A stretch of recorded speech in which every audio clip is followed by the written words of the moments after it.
तो हमारा basics of accounting का ये 6th क्लास है, ठीक है। अभी तक हम लोग बहुत छोटा छोटा डिफिनीशन देखे पढ़े। कल हम लोग देखे थे डिस्काउंट क्या होता है, और क्या देखे थे गुड्स किसको बोलते हैं, इन्वेंट्री क्या है हमारा। इन्वेंट्री 4 टाइप्स ऑफ हम लोग इन्वेंट्री देखें, क्या क्या, raw material, work in progress, finished goods और स्टॉक एंड ट्रेड। फिर हम लोग डिस्काउंट देखे, डिस्काउंट किसको बोलते हैं, कैश डिस्काउंट क्या होता है, ट्रेड डिस्काउंट क्या होता है। हम लोग कुछ क्लास पहले पढ़े थे कैपिटल एक्सपेंडिचर क्या होता है और रेवेन्यू एक्सपेंडिचर क्या होता है। ऐसे तो एक डिफर्ड रेवेन्यू भी था, बट उसको हम लोग साइड किए थे। मेनली बताए थे कि दो टाइप के एक्सपेंडिचर होते हैं। पहला क्या, कैपिटल एक्सपेंडिचर, और दूसरा क्या, रेवेन्यू एक्सपेंडिचर। तो वैसे एक्सपेंडिचर मतलब जिसको इनकर करने के बाद क्या अगर हमारा होता था, या तो फिक्स्ड एसेट्स का वैल्यू बढ़ता था, या तो उसका क्या होता था, न्यू फिक्स्ड एसेट्स एक्वायर करते थे, तो उसे हम लोग क्या बोलते थे, कैपिटल एक्सपेंडिचर, ठीक है। और रेवेन्यू एक्सपेंडिचर क्या, मतलब नॉर्मल हम लोग गुड्स और सर्विसेज जो भी ले रहे हैं, छोटा मोटा जितने भी खर्च कर रहे हैं day to day business operation में, वो सारा का सारा क्या कहलाता था हमारा, रेवेन्यू एक्सपेंडिचर। और रेवेन्यू एक्सपेंडिचर मोर और लेस क्या उसको बोलते थे हम लोग, एक और नाम था उसका, एक्सपेंसेस, ठीक है। रेवेन्यू एक्सपेंडिचर को मोर और लेस हम लोग क्या बोलते थे, एक्सपेंसेस बोलते थे। तो जिस तरीके से एक्सपेंडिचर होता है कैपिटल एक्सपेंडिचर और रेवेन्यू एक्सपेंडिचर, उसी तरीके से रिसिप्ट भी तो होगा हमारा। हम लोग पैसा रिसीव करेंगे तो वो भी तो होगा कैपिटल रिसिप्ट और रेवेन्यू रिसिप्ट, उसको भी 2 पार्ट में बांटेंगे। सर रिसिप्ट है उसको कैसे बांटिएगा 2 पार्ट में। सबसे पहले रिसिप्ट क्या होता है, व्हाट इज रिसिप्ट। हम लोग कोई पैसा रिसीव किए तो वो 2 चीज के लिए हो सकता है, या तो कैपिटल पर्पस के लिए हो सकता है, या किस पर्पस के लिए हो सकता है, रेवेन्यू पर्पस के लिए हो सकता है। रेवेन्यू का वर्ड का मतलब क्या होता है, इनकम। इनकम जनरेटिंग कोई एक्सपेंस कर रहे हैं तो वो क्या कहलाएगा हमारा, कैपिटल रेवेन्यू एक्सपेंडिचर। अगर एक्सपेंडिचर में बात करें तो वैसा एक्सपेंडिचर जो डायरेक्टली इनकम इनकर करने के लिए हम लोग कर रहे हैं वो क्या कहलाएगा हमारा, रेवेन्यू एक्सपेंडिचर। जैसे हम लोग किसी को रेंट दिए, किसी को सैलरी दिए, या मतलब गुड्स खरीदे, ये सब क्या हमारा रेवेन्यू एक्सपेंडिचर कहलाएगा। क्यों, क्योंकि ये सब करने के बाद हम लोग गुड्स खरीदते हैं, उसको बेचते हैं, रेंट देते हैं, ये सब तुरंत से मतलब लाइक क्या होता है कि day to day business operation में ये सब चीजें क्या होती है, खर्च होती है। वही जो कैपिटल एक्सपेंडिचर हम लोग जो जिस पार्ट में देख रहे थे, वहाँ लॉन्ग टर्म पर्पस के लिए हम लोग इन्वेस्ट करते हैं। जैसे बिल्डिंग बना दी है, तो बिल्डिंग बना दी है तो तुरंत थोड़ी ना बिल्डिंग से तुरंत से आउटपुट मेरे को मिलने लगेगा। लॉन्ग टर्म पर्पस के लिए वो होता है, जो लॉन्ग टर्म पर्पस के लिए होता है, फिक्स्ड एसेट्स के लिए होता है, वो क्या कहलाता है हमारा, कैपिटल एक्सपेंडिचर।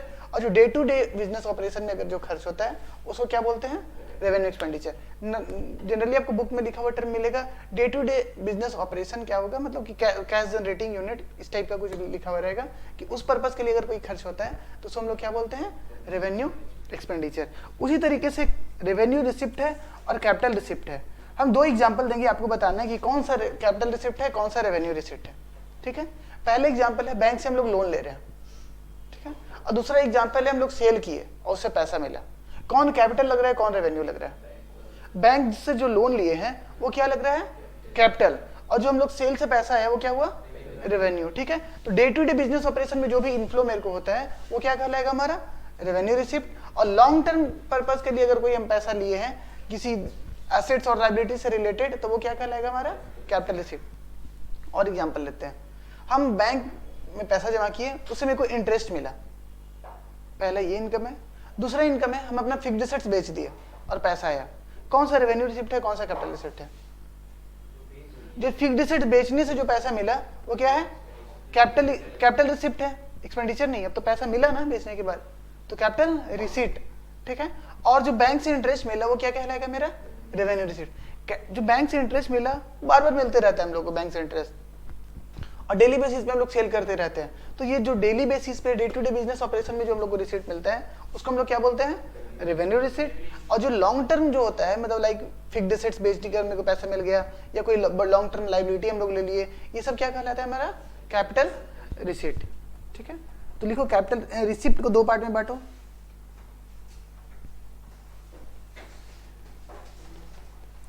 रिसिप्ट को लिख करके 2 पार्ट में बांटो, ठीक है। रिसिप्ट को लिख करके हम लोग 2 पार्ट में बांटेंगे। पहला क्या,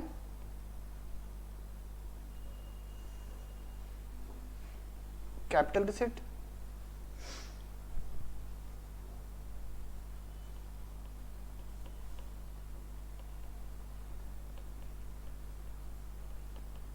और दूसरा क्या है, रेवेन्यू रिसिप्ट।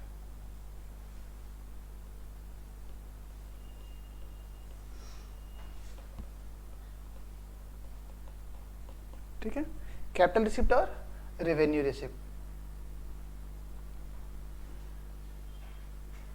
अब चलो बताना कौन सा रिसिप्ट रेगुलर फ्रीक्वेंट बेसिस पे होते रहेगा, रिकरिंग बेसिस पे होगा? रेवेन्यू। तो इसको लिख देते हैं रिकरिंग इन नेचर।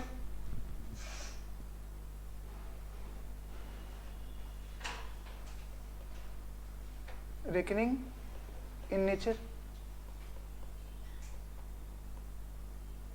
रिकरिंग मतलब बार बार होने वाली चीज, ठीक है। ब्रैकेट में फ्रीक्वेंट लिख सकते हैं या रेगुलर, रेगुलर बेसिस पे ये सब होता है, ठीक है। ये सब सारे रिसिप्ट क्या होते हैं? रिकरिंग इन नेचर होते हैं, बार बार होते रहते हैं ये सब सारे रिसिप्ट। और इधर कैपिटल रिसिप्ट क्या है? बार बार होते रहते हैं क्या? बार बार हम लोग फिक्स रिसिप्ट बेचते रहते हैं, बार बार बिल्डिंग बेचते रहेंगे? नहीं। तो यहाँ पे क्या लिखेंगे? नॉन रिकरिंग इन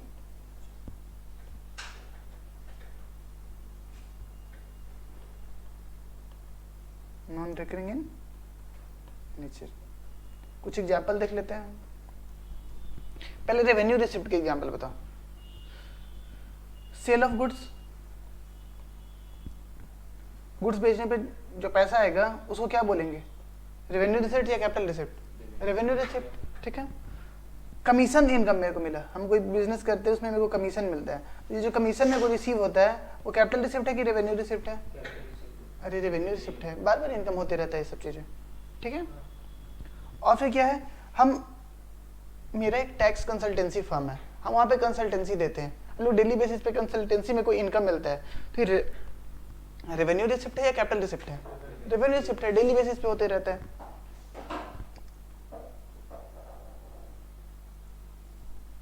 कंसल्टेंसी इनकम, कमीशन के साथ भी इनकम लिख देना, ठीक है। और कुछ एग्जांपल इधर ले लेते हैं कैपिटल रिसिप्ट में। लिखो सेल ऑफ कार, कार बेचने से जो पैसा मिला मेरे को वो कौन सा रिसिप्ट कहलाएगा? कैपिटल रिसिप्ट, क्योंकि बार बार कार नहीं बेचते हैं। सेल ऑफ कार, या फिर लिख दो सेल ऑफ फिक्स्ड एसेट्स, कोई भी फिक्स्ड एसेट बेच करके अगर मेरे को कोई पैसा मिला तो मेरा क्या, किस टाइप का रिसिप्ट है? कैपिटल रिसिप्ट है। बैंक लोन रिसिप्ट, अगर हम लोग बैंक से लोन लिए तो बार बार ले लेते हैं बैंक से लोन क्या? नहीं, बार बार नहीं लेते हैं, ठीक है। और तीसरा, प्रोप्राइटर अपने बिजनेस में जो पैसा लगाया, हम अपने बिजनेस में जो पैसा लगाए बिजनेस के लिए तो रिसिप्ट हुआ, तो क्या रेवेन्यू रिसिप्ट है या कैपिटल रिसिप्ट है? हम लोग बार बार पैसा लगाते रहते हैं बिजनेस में क्या? नहीं, कभी कभी लगाते हैं, तो ये भी क्या होगा हमारा? Capital receipt. Capital introduced by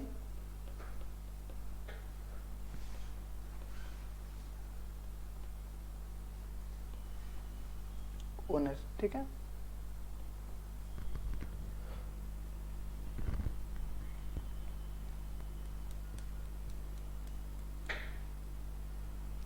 अब जनरली कैपिटल रिसिप्ट अगर होता है तो तीन चीजें ही होती है। अगर कैपिटल रिसिप्ट आपका होगा तो तीन चीज ही होगा। कैपिटल रिसिप्ट समझने का और एक दूसरा तरीका, कैपिटल रिसिप्ट होगा तो आपके साथ तीन चीजें होगी। या तो आपकी लायबिलिटी इंक्रीज हो जाएगी, लॉन्ग टर्म लायबिलिटी इंक्रीज हो जाएगी, लॉन्ग टर्म लायबिलिटी आपकी क्या हो जाएगी? इंक्रीज हो जाएगी, ठीक है। जैसे बैंक से लोन लेते हैं हम लोग, बैंक से लोन लिए तो बैंक तो लॉन्ग टर्म लायबिलिटी है, वो क्या हो जाता है? इंक्रीज हो जाता है। तो वैसे रिसिप्ट जिसके होने के बाद हमारा कोई लॉन्ग टर्म लायबिलिटी बढ़ता हो तो मेरा क्या कहलाएगा? कैपिटल रिसिप्ट, ठीक है। उसी तरीके से दूसरा क्या हो सकता है कैपिटल रिसिप्ट में? कैपिटल इंट्रोड्यूस्ड, कैपिटल इंट्रोड्यूस्ड, या तो लॉन्ग टर्म लायबिलिटी बढ़ेगी या तो क्या बढ़ जाएगा? कैपिटल, ठीक है। कैपिटल इंक्रीज होगा या कैपिटल इंट्रोड्यूस हो जाएगा, ऐसा लिखो। अगर कैपिटल इंट्रोड्यूस होगा तो, ठीक है। तीसरा क्या है? कोई हम लोग फिक्स्ड एसेट सेल करेंगे तो सेल ऑफ फिक्स्ड एसेट, ठीक है। ये तीनों में से कोई चीज होगा तो क्या कहलाएगा हमारा? Capital receipt. और रेवेन्यू रिसिप्ट मोस्टली इनकम होते हैं, मोस्टली क्या होता है? इनकम, ठीक है। Mostly income. रिसिप्ट के बारे में बेसिक जो होता है वो हम आप लोगों को बता दिए, बाकी आप लोग बुक से देखेंगे और डिफिनेशन इसका लिख करके लाने का कोशिश करेंगे। थोड़ा सा जगह छोड़ देना, उसमें अपना डिफिनेशन बुक से सर्च करना, इंटरनेट से सर्च करना, पढ़ना, वहाँ कुछ नया चीज़ मिलेगा तो आके पूछना, ठीक है। अकाउंट्स में आपको डिस्कशन करते रहना पड़ेगा कि सर मैंने वहाँ देखा, वहाँ पे ये लिखा हुआ था, इसका मतलब क्या हुआ, तो you have to ask, okay.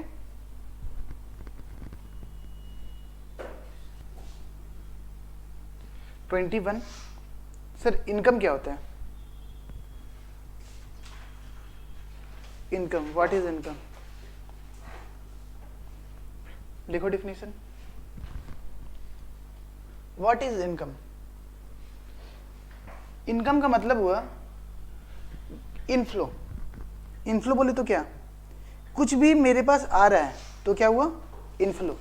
आने वाली चीजों को क्या बोलते हैं, inflow. Inflow for business organisation, business organisation में कुछ भी पैसे रिसीव हो रहे हैं बिजनेस ऑर्गेनाइजेशन, तो वो क्या कहलाएगा उसका, इनकम, चाहे वो किसी तरीके से हो, ठीक है। किसी तरीके से अगर कोई पैसा रिसीव कर रहा है कोई भी बिजनेस ऑर्गेनाइजेशन, तो उसको हम लोग क्या बोलेंगे, इनकम, ठीक है। इनकम फॉर, फ्रॉम नहीं, फॉर लिखना था इसको ठीक करो। Income for any business organisation, ठीक है, in any manner. Business organisation के लिए किसी भी तरीके से कोई भी पैसे अगर रिसीव कर रहा है वो, तो क्या कहलाएगा, इनकम, ठीक है। एग्जाम्पल, हम लोग सेल किए, हम लोग के पास पैसे आए, ठीक है, हम लोग कहीं इन्वेस्ट किए हैं, उससे क्या हम लोग को रिसीव हुआ, इंटरेस्ट रिसीव हुआ है, ठीक है। और क्या हुआ है, हम लोग कोई फिक्स्ड एसेट सेल किए हैं तो उसमें कोई पैसा है, तो क्या कहलाएगा, मेरा सारा का सारा चीज क्या कहलाएगा, इनकम कहलाएगा, ठीक है। नेक्स्ट पॉइंट हम लोग देखते हैं, difference between profit and gain. Difference between profit and gain 22। Profit किसको बोलते हैं और गेन किसको बोलते हैं? ये सब कोई डिफिकल्ट टॉपिक नहीं है, बट स्टिल आपके माइंड में सब चीज़ें क्लियर रहे, इसलिए हम हर एक चीज़ को क्या कर रहे हैं, समझाते हुए चल रहे हैं। सपोज मेरा बिजनेस है और मेरा इनकम हुआ, रेवेन्यू हुआ, रेवेन्यू या इनकम हमारा हुआ सपोज 1 लाख, ठीक है। लेस इसमें एक्सपेंस हुआ मेरा कितना, 75,000, ठीक है। 25,000 मेरा क्या हुआ, प्रॉफिट। इसको बोलते हैं प्रॉफिट, इसको क्या बोलते हैं, प्रॉफिट। और इसको क्या बोलते हैं हम लोग, इनकम, ठीक है। जो पैसा आया वो मेरा क्या हुआ, इनकम, और जो खर्च होने के बाद जो बचा वो क्या हुआ, मेरा प्रॉफिट हुआ। अगेन तो हम लोग को बताए थे, ठीक है। गेन भी है, वो भी क्या है, सेम है, जो प्रॉफिट है वही गेन है, बट प्रॉफिट जो होता है बिजनेस के मेन ऑपरेशन से होता है, जो बिजनेस के मेन ऑपरेशन से ना हो क्या कहलाएगा, हमारा गेन, ठीक है। It is same but not from main purpose of the business.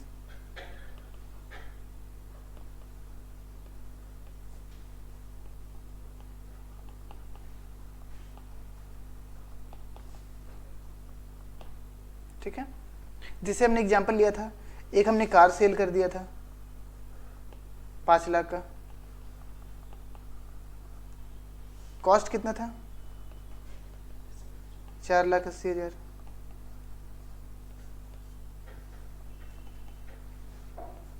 तो गेन मेरा कितना हो गया, 20,000, ठीक है।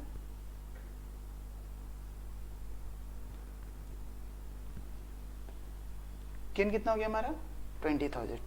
नेक्स्ट पॉइंट लिखो, इवेंट 23rd लिखो। इवेंट क्या होता है सर, इवेंट लिख लो। What is event?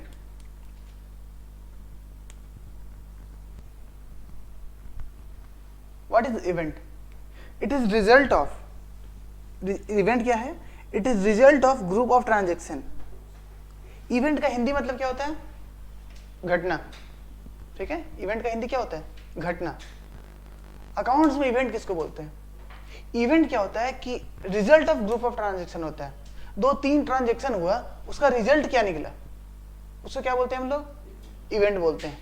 एग्जाम्पल से आप बेटर समझ पाएंगे इसको, ठीक है? एग्जाम्पल लिखिए, 3 ट्रांजेक्शन हम लोग लेंगे और उसका इवेंट तुम लोग बताएगा, ठीक है?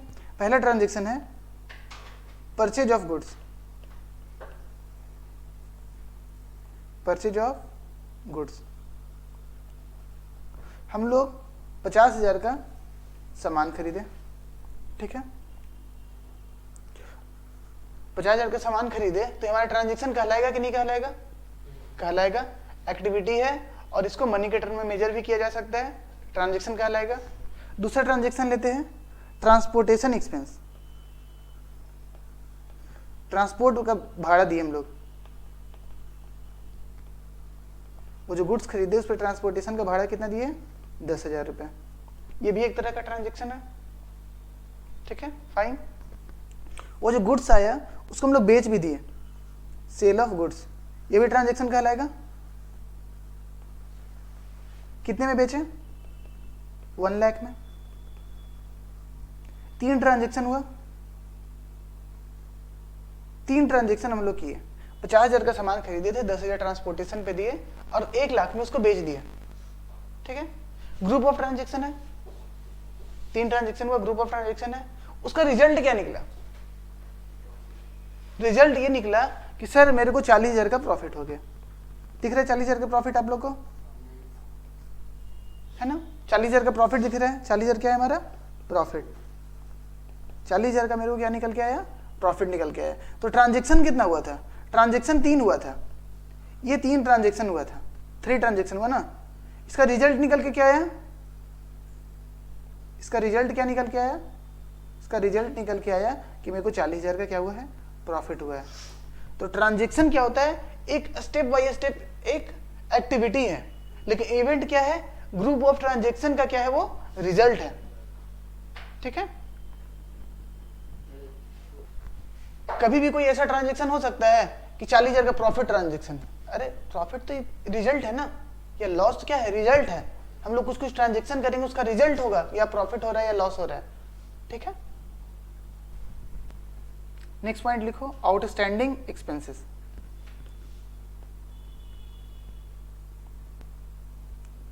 Number point, outstanding expenses.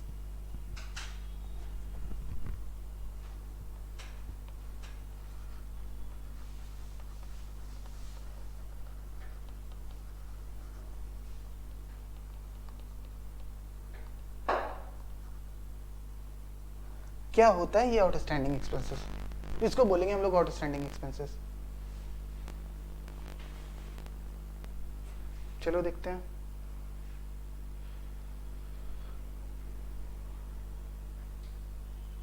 Outstanding का मतलब क्या होता है? जनरली हम लोग बहुत सुने होंगे आउटस्टैंडिंग परफॉर्मेंस, ये वो, लेकिन अकाउंट्स में इसका मतलब कुछ और है। आउटस्टैंडिंग का मतलब है यहाँ पे बकाया, मतलब ऐसा एक्सपेंसेस जो बकाया रह गया है, उसे क्या बोलेंगे हम लोग? Outstanding expenses. सपोज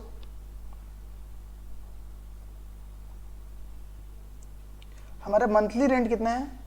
हमारा मंथली रेंट 10,000 है। जहाँ पे हम लोग रह रहे हैं यहाँ का मंथली रेंट सपोज कितना है? 10,000 हमारा यहाँ पे मंथली रेंट है। हम लोग साल भर यहाँ पे रहे, कितना दिन रहे? 12 मंथ्स। और 12 मंथ्स में हमने टोटल पेमेंट अभी तक मात्र कितना करा है? 1 लाख। रेंट कितना था? 10,000 पर मंथ। रेंट में 10,000 पर मंथ था। लोग साल भर रहे, 12 महीने रहे, अभी तक पेमेंट मात्र कितना किए हैं? 1 लाख। 31 मार्च कंप्लीट होगा, हम लोग यहाँ पे अपना बुक्स ऑफ अकाउंट्स क्लोज करेंगे। यहाँ पे मेरे को पोजीशन चेक करना है अपने बिजनेस का कि क्या पोजीशन है, ठीक है? मेरा क्या एसेट है पता करना है कि मेरा कितना एसेट है, कितना कैपिटल है, कितना लायबिलिटी है, यही सब चेक करते हैं ना। पोजीशन मतलब क्या चेक करेंगे? मेरा एसेट कितना है, लायबिलिटी कितना है, कैपिटल कितना है, यही सब हम लोग चेक करेंगे, ठीक है? तो टोटल एक बात बताओ, टोटल एक्सपेंस था कितना? टोटल एक्सपेंस कितना था, टोटल रेंट एक्सपेंस कितना था, टोटल रेंट एक्सपेंस कितना था, 10,000 इंटू 12, पूरे 1 ईयर में मेरे को कितना रेंट देना था, 1,20,000 रुपया। आपने दिया कितना है, रेंट पे कितना किया है, 1 लाख। ज्यादा जीरो हो गया क्या, तो 20,000 मेरा क्या रह गया, ये इसको बोलेंगे हम लोग आउटस्टैंडिंग एक्सपेंस। ये मेरा 20,000 क्या रह गया, बकाया रह गया। ठीक है, मतलब यहाँ पे 31 मार्च के डेट पे मेरा आउटस्टैंडिंग एक्सपेंस क्या होगा, आप बताओ। असेट होगा क्या, क्या होगा, लाइबिलिटी होगा, मेरे को पेमेंट करना है, तो आउटस्टैंडिंग एक्सपेंस इज व्हाट, हमारा लाइबिलिटी। ठीक है, इसको लिख लो, यहाँ पे 20,000 क्या रह गया था, मेरा बकाया रह गया था। क्या चीज, डिफिनेशन लिखवा देते हैं, आ जाओ, तुम लोग के सामने मेरा ऐसे भी नहीं कुछ चलता है, लाओ डिफिनेशन लिखवा देते हैं। It refers to those expenses for which benefits have already been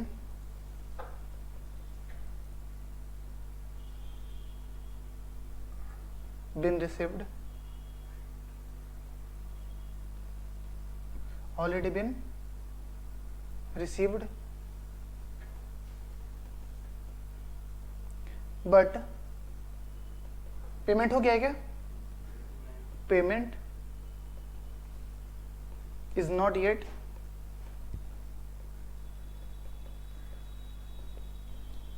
made। ठीक है, इसको क्या बोलेंगे हम लोग, आउटस्टैंडिंग एक्सपेंसेस। ये किसके नेचर का होता है, एसेट होता है कि कैपिटल होता है या लाइबिलिटी होता है, it is liability, it is liability for the business.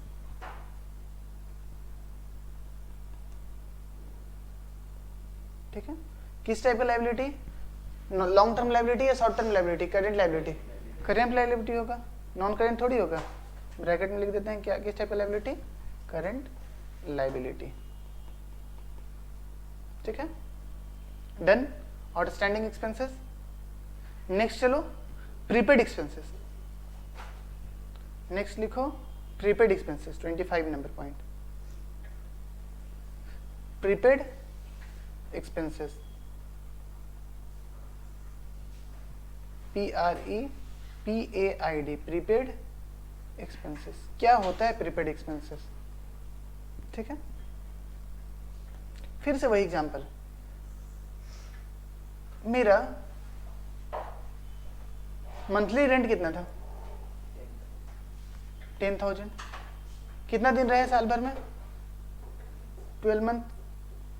Monthly rent कितना था, रेंट था हमारा 10,000 पर मंथ। ठीक है, साल भर में हमने पेमेंट करा 1.5 लाख रुपए। साल भर में हमने पेमेंट कितना करा, 1.5 लाख रुपए का पेमेंट करा।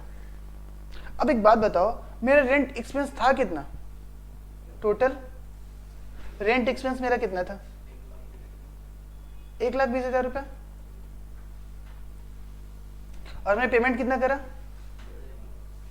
1,50,000 रुपया। हम लोग कम किए हैं या ज्यादा किए हैं, ज्यादा किए हैं। कितना ज्यादा किए हैं, तो 30,000 हम लोग क्या किए हैं, प्रीपेड कर दिए, पहले ही पेमेंट कर दिए। आने वाले जो एक्सपेंस होने वाले हैं मेरे, उसका क्या कर दिया हम लोग, प्रीपेड कर दिए हैं। ठीक है ना, जैसे मोबाइल का रिचार्ज हम लोग करवाते हैं, तो 3 महीने का जियो का रिचार्ज करवा लिया हमने, तो वो 3 महीने का बेनिफिट हम लोग यूज किए हैं क्या, नहीं, लेकिन पेमेंट तो कर दिए ना, तो वो क्या कहलाता है, मेरा प्रीपेड कहलाता है। इसलिए मोबाइल सिम 2 टाइप का होता है, एक प्रीपेड, एक पोस्टपेड। वो सिम जिसमें पेमेंट पहले कर देते हैं, बेनिफिट्स बाद में लेते हैं, उस टाइप का सिम को क्या बोलते हैं हम लोग, प्रीपेड सिम, जो हम लोग जनरली यूज करते हैं। एक और सिम होता है पोस्टपेड होता है, वो क्या होता है, वो पहले आप 1 महीना पूरा यूज कर लीजिए, फिर क्या होता है, उसका बिल आता है, तो प्रीपेड और पोस्टपेड यहां से निकल के आया वर्ड। तो यहाँ पे हम लोग क्या किए हैं, 30,000 एक्स्ट्रा पेमेंट कर दिए हैं, इसको क्या बोलेंगे हम लोग, प्रीपेड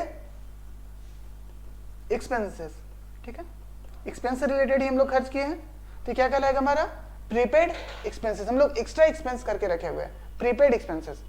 ठीक है, कितना एक्सपेंस करके रखे हुए हैं, 30,000, मतलब आगे 3 महीने में होने वाले जितने भी रेंट है उसको हम लोग पहले ही दे दिए हैं। उसका बेनिफिट अभी हम लोग लेंगे कि लेने वाले हैं, लेने वाले हैं। अगर किसी चीज से मेरे को बेनिफिट्स आने वाला है तो मेरा क्या कहलाता है, असेट। रिकॉल करो बाकी की चीजों से, अगर किसी का बेनिफिट हम लेने वाले हैं शॉर्ट टर्म में तो मेरा क्या कहलाता था, जनरली वो करेंट एसेट्स होता था, क्योंकि शॉर्ट टर्म में लेने वाले तो क्या कहलाएगा मेरा, करेंट एसेट्स। चलो इसका भी डिफिनीशन लिखवा देते हैं। ये क्या था, असेट। प्रीपेड एक्सपेंसेस क्या था मेरा, असेट्स। ठीक है, कौन तरह का एसेट, करेंट असेट। ठीक है, लिखो, इट रेफर्स टू, हाँ घुमा फिरा के लिख लो, it refers to those expenses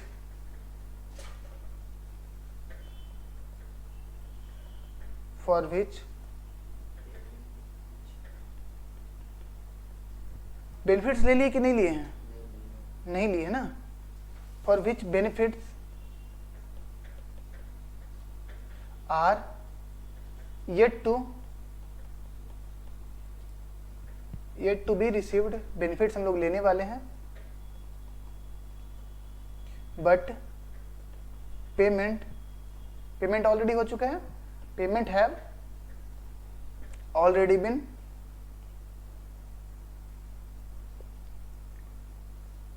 made. ठीक है, पेमेंट्स ऑलरेडी मेड हो गया है, किसमें, एडवांस में। पेमेंट हम लोग एडवांस में कर चुके रहते हैं ना, सो क्या बोलते हैं हम लोग, प्रीपेड एक्सपेंसेस। और ये क्या कहलाता है हमारा बिजनेस के लिए, it is current assets for the business. ठीक है, करेंट असेट फॉर द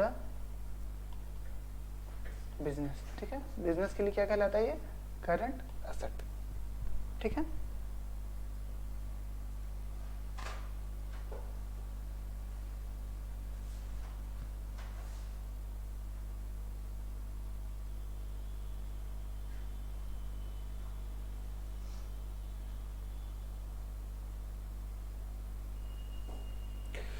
लिखो next point, accrued income. Done है यहां तक, accrued income 26 number point, accrued income, ACCRUAD, accrued income. ठीक है, अक्रूड इनकम।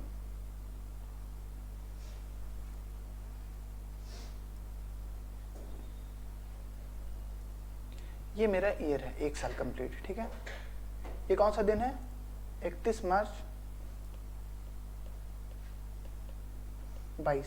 ठीक है, मेरा क्या है, 31 मार्च 22 है। ठीक है, कोई इन्वेस्टमेंट हम लोग यहाँ पे किए हैं मार्केट में, हमने कोई इन्वेस्टमेंट करा, कितने तारीख को, 1 तारीख को, 1/1/2022, 1 लाख का इन्वेस्टमेंट करा। और ये इन्वेस्टमेंट पे मेरे को जहां हमने इन्वेस्ट करा, सपोज एफडी करा बैंक में, एफडी भी हम लोग कर देते हैं, फिक्स डिपॉजिट कर देते हैं, वो हम लोग क्या देता है, इंटरेस्ट देता है। इंटरेस्ट देता है, लेकिन ये 6 महीने पे इंटरेस्ट देता है, तो 6 महीने पे इंटरेस्ट देता है। ठीक है, साल भर का इंटरेस्ट 2 बार में देता है, 6 महीने पे। तो पहला इंटरेस्ट ये कब देगा, 1 तारीख को हमने एफडी करा तो, इन्वेस्टमेंट करा तो 30 जून को देगा, पहला इंटरेस्ट यहां देगा। सपोज फर्स्ट 6 मंथ का इंटरेस्ट था कितना, फर्स्ट 6 मंथ का इंटरेस्ट था 5000। ठीक है, कितने दिन का इंटरेस्ट था, फर्स्ट 6 मंथ का इंटरेस्ट कितना था, 5000। बट वो देगा कब, देगा जाकर को 30 जून को देगा, 6 महीना कंप्लीट होगा तब देगा ना। कब देने वाला है मेरे को इंटरेस्ट, 30 जून 2022 को वो इंटरेस्ट देने वाला है। हम लोग बैलेंस शीट कब बनाएंगे, क्योंकि इंटरेस्ट 30 जून को देगा, तो हम लोग जाकर के 30 जून को बैलेंस शीट बनाना स्टार्ट कर देंगे आज से। वो बोल रहे हैं हाँ, क्या 30 जून को बैलेंस शीट बनाना स्टार्ट कर देंगे बस एक इंटरेस्ट रेट मिलेगा तो? हम लोग को बैलेंस शीट कब बनाना होता है? हम लोग को कब बुक्स ऑफ अकाउंट्स क्लोज करना होता है? 31/3/22। 31 मार्च को हम लोग को अपना बुक्स ऑफ अकाउंट्स क्लोज करना पड़ता है अगर आप इंडिया में रह रहे हैं, जी रहे हैं, खा रहे हैं तो, है ना? हम लोग को कब balance sheet books of accounts close करना होगा? 31 मार्च। हम लोग को अपना पोजीशन स्टेटमेंट कब बनाना पड़ेगा? 31 मार्च 2022 को। अब यहां तक बताओ, ये पहला 3 महीना ऑलरेडी क्रॉस्ड, ये फर्स्ट 3 मंथ ऑलरेडी क्रॉस हो चुका है, 3 मंथ्स हो चुका है ना। 6 महीने पे इंटरेस्ट कितना मिलने वाला था? 5000, ठीक है। 3 महीना ऑलरेडी क्रॉस हो चुका है। क्या हम लोग कोई पैसा रिसीव किए? लेकिन क्या हम, अब दूसरा बात पूछेंगे, क्या हम लोग कोई पैसा रिसीव किए, हाँ या ना? नहीं। लेकिन क्या हम लोग पैसा कमा चुके हैं 3 महीने का? 3 महीने पे तो कमा चुके हम पैसा।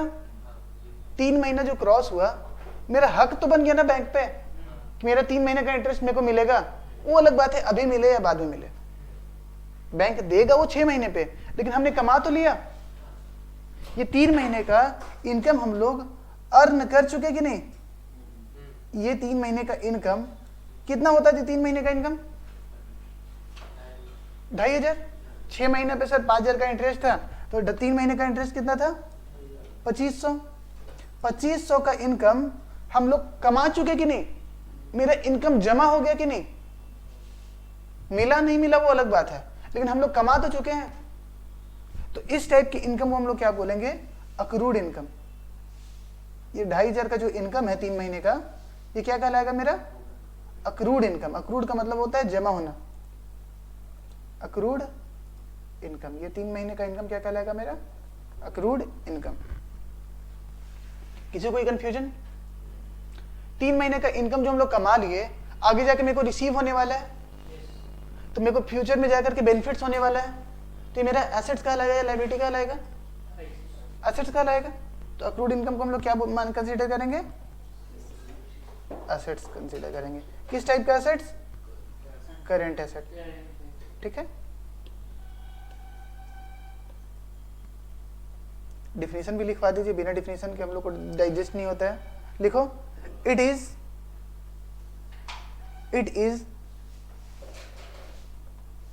An income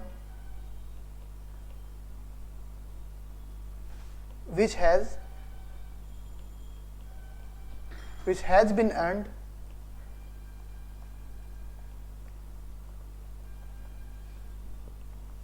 during the year। During the year हम कमा तो चुके ही थे ये चीज, लेकिन रिसीव नहीं हुआ था, ठीक है। हम लोग कमा चुके थे, but payment has not yet been received. Payment has not yet received. हम लोग कमा तो चुके हैं, बस पैसा मिला नहीं है, तो क्या कहलाएगा हमारे लिए? Accrued income. ये किस क्या है? एसेट्स है कि लायबिलिटी है? It is current asset for the business, ठीक है। बहुत डिफिकल्ट नहीं चल रहा है, बहुत आसान है। नेक्स्ट पॉइंट, नेक्स्ट पॉइंट लिखो 27 और लास्ट पॉइंट है इस चैप्टर का, अनअर्न्ड इनकम। अनअर्न्ड इनकम,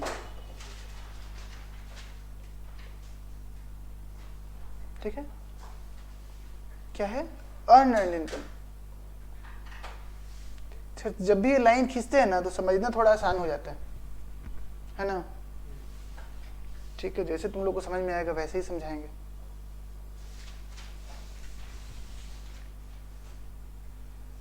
ये मेरा अकाउंटिंग पीरियड है। ये जैसे ही ऐसे कट करेंगे ना, ये समझ लेना क्या है हमारा अकाउंटिंग पीरियड। 11 12 दोनों में इसको ऐसे ही एज्यूम करना, ठीक है। ये मेरा अकाउंटिंग पीरियड है। 1 अप्रैल से स्टार्ट हुए, कहाँ खत्म होगा? 31 मार्च को खत्म होगा। ये कौन सा डेट हो गया हमारा? 31/3/22। 31/3/22 को हमारा बुक्स ऑफ अकाउंट्स मेरा कंप्लीट होता है, और हम लोग बुक्स ऑफ अकाउंट बंद करके हम अपना पोजीशन स्टेटमेंट और इनकम स्टेटमेंट बनाते हैं, ठीक है। हमने क्या करा? हमने आप लोग सबसे क्या किए, हमने आप लोग से यहां पे रेंट रिसीव करा 31 मार्च से थोड़ा सा पहले हमने रेंट रिसीव करा, आप लोग सब, सॉरी रेंट बोल रहे हैं, फी। हम क्या रिसीव करेंगे आप लोग से, फी रिसीव किए, कितना, 2 लाख रुपए। और क्या बोले कि आप लोग को हम पूरा 11th पढ़ाएंगे और 12th पढ़ाएंगे। बट चूंकि 31 मार्च से जस्ट पहले हम लोग खरीद लिए थे, सॉरी पैसा रिसीव कर लिए थे, तो क्या हम लोग आपको पढ़ा चुके हैं क्या, पढ़ाए तो नहीं है, लेकिन हम पैसा तो सारा का सारा ले चुके हैं, पैसा सारा का सारा ले चुके हैं, लेकिन पढ़ाए नहीं है। पैसा आया, हम इनकम तो रिकॉर्ड कर लिए अपने बुक्स में, पैसा जैसे ही मेरे पास आया हम तो ट्रांजेक्शन रिकॉर्ड करेंगे ना अपने बुक्स में, तो पैसा आया, फी आया, मेरा इनकम है, हम लोग बुक्स में रिकॉर्ड कर लिए। लेकिन क्या हम अपनी रिस्पॉन्सिबिलिटी फुलफिल कर दिए, यहाँ पे रिस्पॉन्सिबिलिटी तो फुलफिल नहीं की है। वो कब जाके पढ़ाने वाले हैं, ऑब्वियसली 31 मार्च के बाद जाकर के आगे पढ़ाने वाले हैं, ठीक है। तो इनकम रिसीव तो हम लोग कर लिए हैं, लेकिन क्या ये इनकम हम कमा चुके हैं, कमाएंगे कब माना जाएगा, जब आपको पढ़ा देंगे तब बोलेंगे ना हम कमाए। हम आपसे जस्ट पैसा ले लिए तो थोड़ी बोले कि हमने कमा लिया, कमाया नहीं है, मैंने जस्ट आपसे फी रिसीव करा है, ठीक है ना।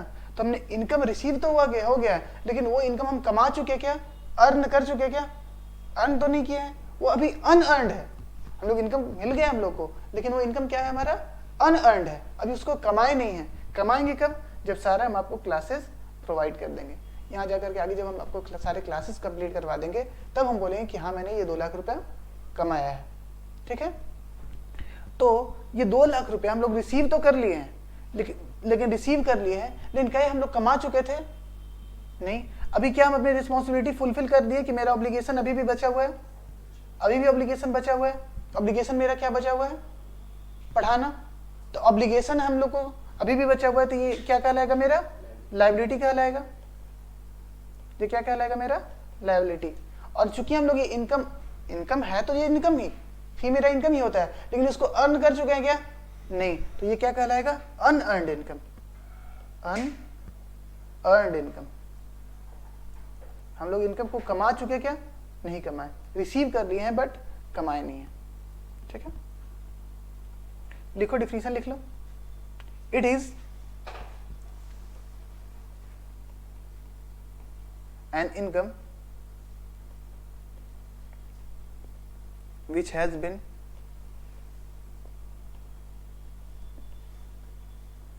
received but not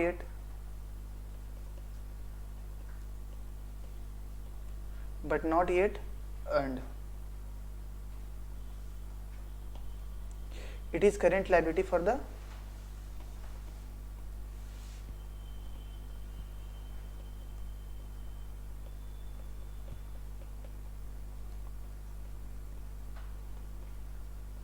बिजनेस, ठीक है। बिजनेस के लिए क्या है, हमारा करेंट लायबिलिटी है, ठीक है।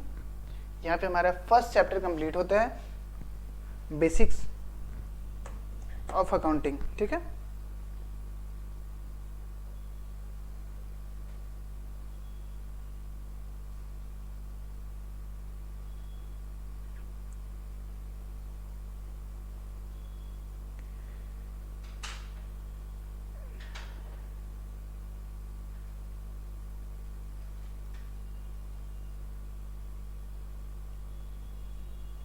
कुछ होमवर्क हम लिखवा देंगे, आप लोगों को सॉल्व करके लाना है नेक्स्ट क्लास में।